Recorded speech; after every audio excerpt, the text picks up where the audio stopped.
Welcome to the Homeownership podcast presented by Movementum Realty, located in Hanover, Massachusetts. This series covers all things real estate and the best practices for buying, selling, and owning property. Now here is your host, Sean Maloney. Welcome to episode 232, Humidity in Homes. I'm your host, Sean Patrick Maloney. Thanks for joining me this week.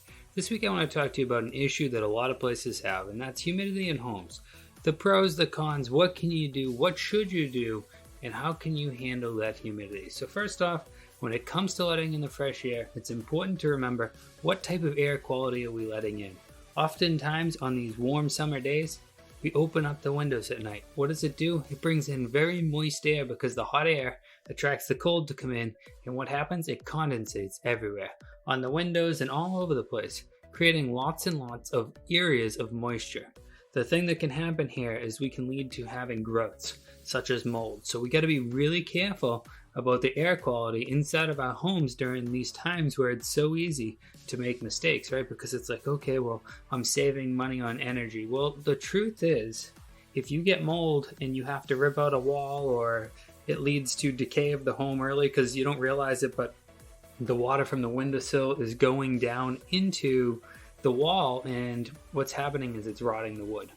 Lots of different insects, they like the weakened wood, the moist wood, to actually eat and to create what they call galleries, which are pathways through.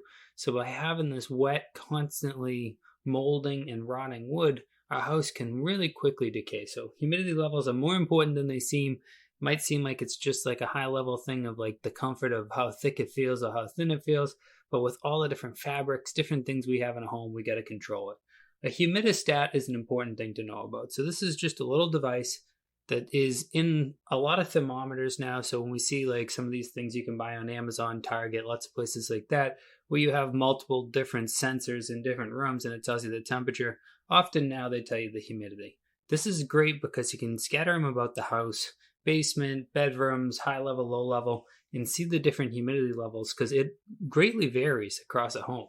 With the basement, you're going to see more moisture, and with the high levels, you tend to see less. It has to do with the heat of the air temperature and everything and where the humidity goes, because it tends to be heavy, fall towards that low level. Most homes should at least have one dehumidifier. Not that one will do it all, but most homes should at least have one, and that's down in the basement. I highly suggest what you do is you have it hard plumbed in. What that means is you get a version that has a pump. The pump, when it's full, then pumps it down into the drain or wherever the plumber decides is the best way to handle it. And that way there, you never have to think about emptying it. Because with a lot of dehumidifiers, the truth is people turn them on and then the bucket gets full. And they don't think, okay, I got to check the dehumidifier every few hours. So during a high humidity environment where they really needed it, they didn't even realize half the time the machine was down because it was in a full state versus empty. So highly recommend the pump one. Also, don't think you're saving money by buying the cheap version. This is something that uses a lot of electricity. So by using a lot of electricity, by using the cheap version in the long run, which it runs all the time, you're going to spend more money. A more powerful version will pull the humidity out faster, leading to times where it will actually turn off. Do remember that if you're running air conditioners of any level, air conditioning actually takes moisture out of the air as well. So lots of times if you're running air conditioner, you can cancel out running the dehumidifier at the same time. But make sure to watch those humidistats because sometimes AC can make it feel cool, but you don't realize it's cool and wet. And guys, like I can't stress it enough how bad a humid environment can be for human health. So we really got to be careful about it and protect our homes. We spend a lot of money on them, and we really need to make sure we protect them so we don't have issues. Now, if you do end up in a situation where you take on water, you take on real water, one of the things I'd suggest is calling in the pros. There's all sorts of people that do fire and other restoration work from floods, things like that. Be very careful about just vacuuming up the water and calling it good. Rugs and drywall and all these things soak up water, and it doesn't take long for them to cause other issues such as molds, and these are serious subjects. Us as real estate professionals, home inspectors alike, we can't call it mold, but you can have professionals out who can bring in testing equipment that can tell you if you have mold, and it might be shocking how much work it is to get rid of it. And guys, this isn't a fear-mongering episode, right? This isn't me trying to scare you into anything.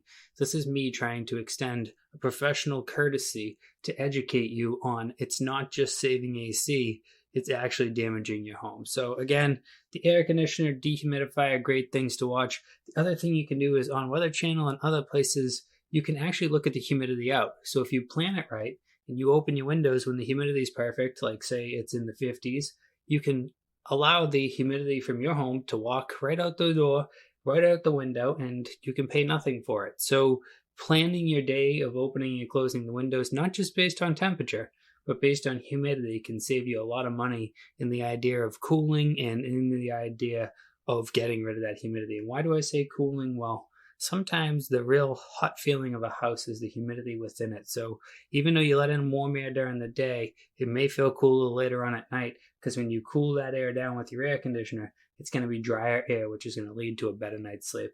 Guys, humidity is something serious. If you think you have mold, call a professional. If you got water, call a professional.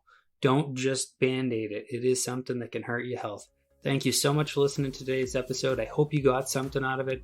I really hope you subscribed. If you haven't, please pound that subscribe button. Also, tell all your friends and family about this free, great podcast all about buying, selling, and owning homes, giving you so much helpful information, even giving you things like this to make sure that you stay healthy and that you stay alive a long time to enjoy the rest of your life with your family.